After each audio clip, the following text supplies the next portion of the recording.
get right to the feature discussion, which is Turning Red. It is Pixar's 25th feature-length animated film. It's available on Disney+. It is directed by first-time feature director Domi Shi, who did the Pixar short Bao.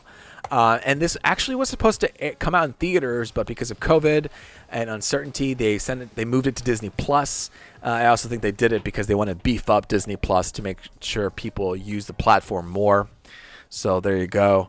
And this movie is set in 2002 in Toronto. It's a coming-of-age story that follows a 13-year-old Chinese girl named Mei, and she's struggling to find the balance in being a dutiful, and perfect daughter to her mother while hiding all her newfound personal interests, like her love for boy band music, her new crushes, and her unique set of friends. Oh, yeah, and on top of all that, she turns into a red panda. So, that's kind of the drama of it. Every time she becomes very emotional, she suddenly turns into a red panda. But it's a really coming-of-age story about a young Chinese girl in Toronto who's trying to balance family life and friends. And so we're going to go around the table and just talk about our thoughts about Turning Red. Ed, if you don't drop out of the call, do you want to... Yeah, I better get it out the way real quick. Yeah. Me, Sarah, and my daughter Lily, we watched it all together, and we had a really good time with this film. It was... it really kind of just, like, jumps on you in the first 30 minutes. There's, like, just like a punch in the face of style and music and just like culture and everything. It really kind of puts you right in the moment, and then from then on, you get deeper into the story. But it's a lot of fun. We had a lot of laugh out loud moments, and overall, I mean, pretty much for the majority of it, I was thinking, like, what is my 3-year-old daughter thinking of this? Like, I'm sure so much of it went over her head, but I mean, overall, I mean, as you were saying, Luis, it's kind of unique in the Pixar series of films to be just kind of like a very kind of straightforward coming of age story, and obviously with a typical Pixar twist, but yeah, we had a lot of fun with it. We really enjoyed it. It was a lot of laughs from beginning to end, some tears here and there, which is, if you don't have tears in a Pixar movie, they're doing something wrong.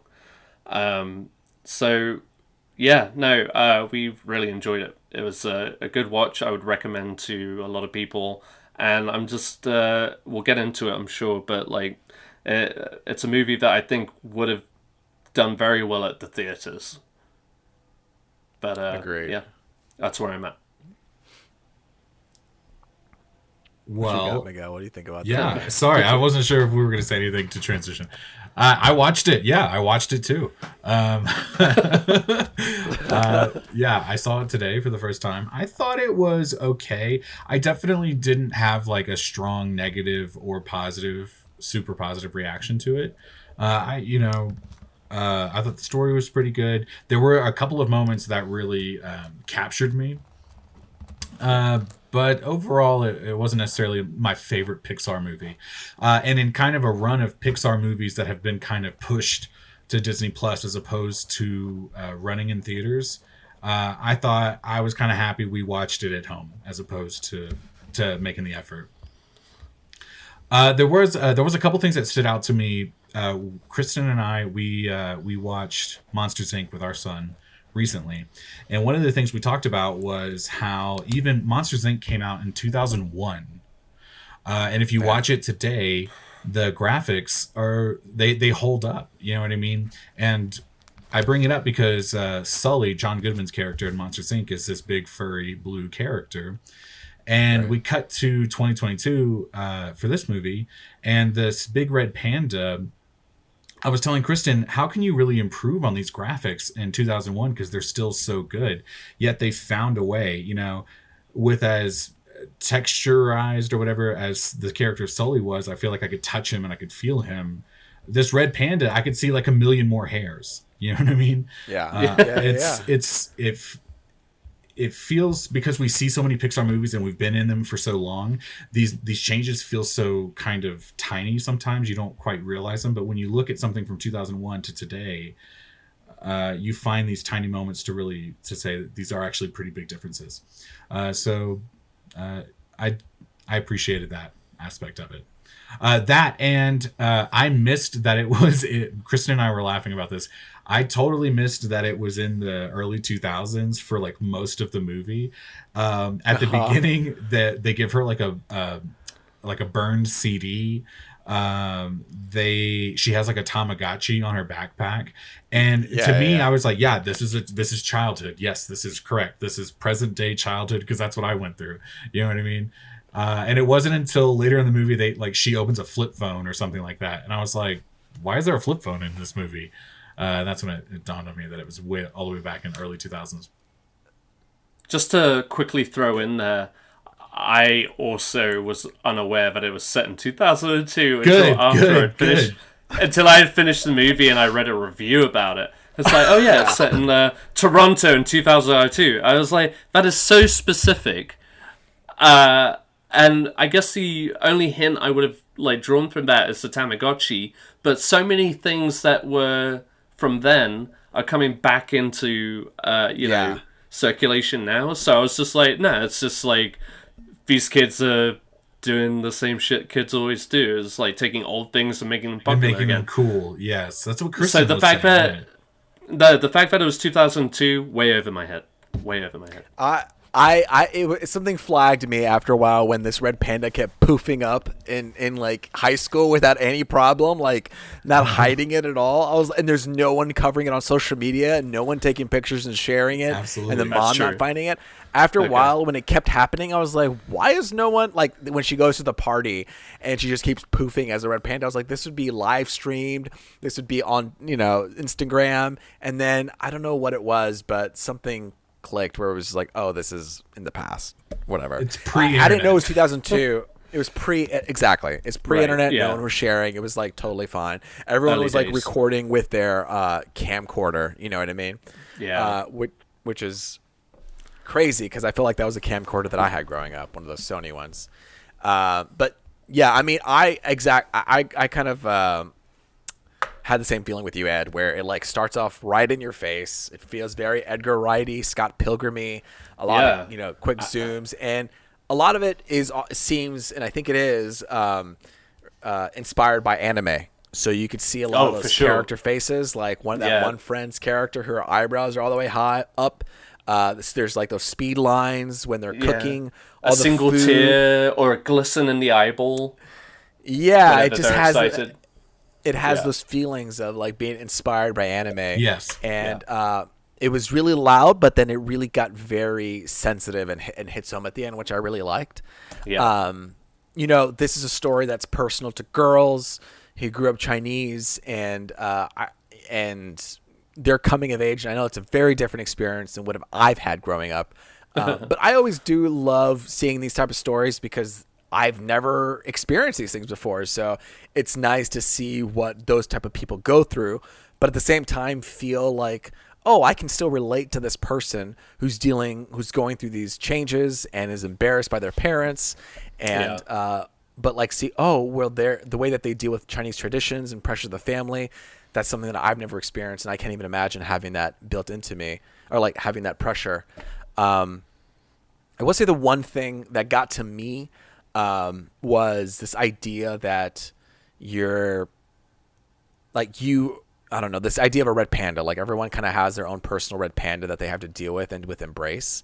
And like some people want to throw it away. Some people don't want that part of them. And this movie was about, specifically for the main character, was embracing the red panda. The mom and everyone else, they didn't embrace the red panda. But she did, and she couldn't let it go.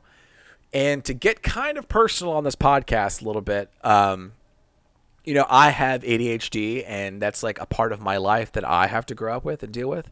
And I think there are positives to it, and there are things that are difficult to deal with. But that moment when she is pushing through the glass window to get rid of the red panda, and the red panda is coming out on the other end, and they're looking at each other, and they're thinking about all the good memories that they had together, and she decides, no, I want to keep this red panda. This is part of my identity. That kind of got to me because I was like, damn, if I had an opportunity to get rid of my ADHD, would I do that? Like we've had a lot of good times, me and, like it allows me to be a good nerd. It allows me to hyper focus on things. It allows me to like really take an interest in stuff and to, feel young sometimes. And it's just something that, I don't know. I know some people, it can be very difficult to handle. And obviously there's like medication and things like that to go through, and totally understandable how, certain like non-neurotypical, things people can't handle, and they might want to get rid of the red panda. And some people want to keep the red panda because that makes who they are. And so for me, I was like, damn, this really kind of hit home for me, at least that point of, you're given something in this life and you kind of like are making room for it as you hit puberty. I don't know, that was kind of like my personal attachment to it. But on a technical note, I thought the fluidity of it was really great and beautiful. So yeah, I don't know. No, I think what's great about this movie is there is something for everybody to relate to. It's not just like exclusively a coming of age story for girls or women. It kind of touches on that with a lot of the characters that you see in there. And even from Mei, the main character, from her perspective, you still get that, that secondhand embarrassment, which we've all suffered from our parents and stuff like that, and whether it's for our best interest or not, we're still embarrassed by it, because of how they react to it. They don't know how to react to it. Parents are always... they feel like they're stuck in the past, and they're always just like, oh, kids these days, yada yada. This is very much a part of this movie too, and I mean, I think from what I've seen, it seems to resonate with people in a different way, but yeah, no, for that, it's kind of. It doesn't take any big leaps as far as plot. It is just a purely contained story about this girl growing up, coming of age, yada yada, and facing the pressures of her family, which has become a trend. And like that was kind of the main theme in Encanto too. Granted, that's not a Pixar film, but you know what I mean. It's dealing with the pressures of, your elders and family expectations and how crippling and overwhelming it can be. And, you just kind of explode out of that. So, I mean, to hear these different personal stories where people are kind of connecting to this movie kind of makes it all the more meaningful. Especially from, like, you, Luis. It's just... yeah, I mean, I was looking forward to watching it again after we finished it, to be honest. I feel kind of bad because I didn't have any kind of connection to this movie other than, a couple of moments. Like, I remember high school or middle school being embarrassing, you know what I mean? Totally. Yeah. But other than that, I just wasn't super as invested. I definitely walked away from it going like, I felt like that could have been a really powerful, like, short, you know what I mean? Maybe a little bit more condensed. Yeah. I will say, Ed, you were talking about, or you said something that kind of reminded me about this. The internet was kind of like back and forth about the mom character, Sandra Oh's character, and how, like, I guess like one of the question marks about this movie being good or bad was like, well, the mom's really bad. The mom's not a good mom. And I think just because we had just talked about Peggy Hill last week on King of the Hill, I appreciated the fact that this mom was totally doing what she thought was best and was sometimes very wrong, but absolutely, you know what I mean, was a very believable character. You know what I mean? She the pressure she had to deal with from her other exactly, her mom. and then putting that onto her own daughter, and what does that mean to, you know what I mean, bring her into that world, but also like kind of shield her from it. and the struggle of Yeah. that. So I totally understood. I bought that character. I understood why, she worked there. She actually had one of the coolest moments of the movie for me. I was a little in and out. I was on my phone just a little bit here and there, but towards the end of the movie, where when Mei goes to the One Direction concert, whatever that band's called, and just kind of out of nowhere, you get this one shot of this kaiju red panda peeking behind the skyscraper with these really red eyes, because you can really tell okay, that's the bad red panda of the movie or whatever. And I was just like, whoa, what the fuck, because I wasn't really paying attention in the moment, and then all of a sudden she was there. Before she stomps in, you know what I mean, the prelude to this. And I put my phone down. I was like, whoa, what's about to happen? Then I was kind of piecing it together real quick. Oh, okay, the mom, she lied. She said she got rid of it, but she still has it or whatever. You know what I mean? No, she unleashed it. Sure. That was my or whatever. You know what I mean? Yeah, it broke. Yeah. Something had happened, and there we were. I was really just connecting it in my own brain. But no, that was honestly one of the coolest shots of the movie. Oh, for sure. And also, another reason why it should have been on theater. I was thinking, oh man, that would have been so great, and it really just does make me wonder, why,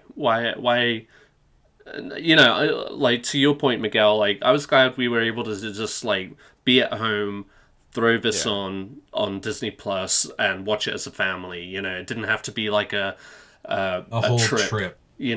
Exactly. And I can appreciate that, but I also appreciate or could recognize the merits of seeing something like this in the big screen. And sometimes it just feels like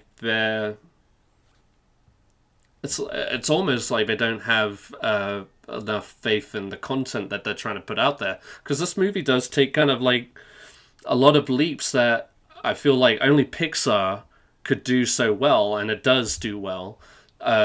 Trying to it's a coming of age story, but specifically it's a girl's coming of age story, dealing with that kind of transition is something that doesn't get a lot of good interpretations, or it doesn't play well on the screen unless it's either a heavy set drama or whatever. I guess my point being is you don't see that in a kids film, especially a far reaching film as a Pixar film or a Disney film would be. So they should take advantage of that. People will go out and see a Pixar film, regardless of what's going on. I mean, parents want something for their kids to do. You know what I mean? Exactly. So, exactly. Good and bad. I'll say parents. So you have. Yeah. I'll take my kid. Yeah, I'll take my kid to the shittiest Pixar movie if it means he's having a good time and it's quiet for 2 hours. Do you know what I mean? And I'll say like I said, I don't think Lily fully comprehended everything that was going on. Of course she didn't. She's 3.5, but we did not hear a peep out of her for that 1 hour and 45 minutes. And for most animated movies, that's a long movie. And I will say it was a little long. They probably could have cut some things here and there, but overall, I mean, like I said, to not even have a full comprehension of what's going on, but to be fully invested on that, I mean, they can do it. I don't know if it's just the state of the theater industry right now or what, but Disney of all people can afford to make those risks, and I think they should, and I think it will pay dividends. And this movie kind of does a lot for self-empowerment. You're just these are all four of them kind of nerdy, geeky girls, and to normalize that, can only be a good thing. So don't hold these what could be a huge step forward for a lot of people by just exclusively showing it on streaming. And granted, you're going to get a lot of access because everybody streams. I get that. But at the same time, show it in the theater. you know, Yeah. if you're gonna do it, just go all the way. You know, these movies, and I can guarantee you, the Yeah, I mean, director made this movie with the intention on it being seen on the big screen. The kaiju moment Exactly. would have been amazing on the big screen. Oh, exactly. Like, so much fun. And you know, it's just a shame to know that that's not gonna happen.